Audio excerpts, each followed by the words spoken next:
Everyone అందరికీ తొలి ఏకాదశి శుభాకాంక్షలు. సో, ఈరోజు తొలి ఏకాదశి కాబట్టి మా ఇంట్లో స్వీట్ గారెలు చేశారనమాట. ఇవి మొక్కజొన్నవి. మేమైతే ఇష్టంగా స్వీట్ గారెలు తింటాము. కొంతమంది కారంగా కూడా తింటారనమాట. సో, మీకేది ఇష్టం మొక్కజొన్నవి కామెంట్ సెక్షన్‌లో కామెంట్ చేయండి. ఇంకా మా తమ్ముడైతే ఏం చేయాలో అర్థం కాక కూర్చున్నాడనమాట. ఇంకా మేమైతే ఈరోజు పండగ కాబట్టి ఎర్లీ మార్నింగ్ లేచి హెడ్ బాత్ చేసి రెడీ అయిపోయాము. అండ్ ఫుల్ వ్లాగ్ తీద్దాం అనుకున్నాను కానీ కుదరలేదనమాట. అందుకని చెప్పి మినీ వ్లాగ్ అయితే చేస్తున్నాను. ఇంకా నా కొడుకైతే మా అమ్మ వాళ్ళిద్దరిని ఫొటోస్ అండ్ వీడియోస్ అయితే తీస్తున్నాడనమాట.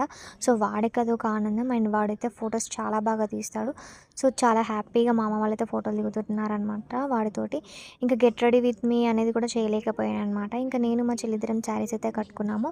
ఇంకా శారీస్ కట్టుకున్నాం కదా అని చెప్పేసి మేమైతే కొన్ని ఫొటోస్ అయితే దిగడం జరిగింది. అండ్ ఈ 2025 తొలి ఏకాదశికి మా ఇంట్లో చెల్లి, తమ్ముడు, అమ్మ వాళ్ళు ఉండడం అనేది నాకైతే చాలా బాగా అనిపించిందనమాట. ఇంకా ఇలాగా మా అమ్మమ్మతో కలిసి కొన్ని ఫొటోస్ అయితే దిగాం.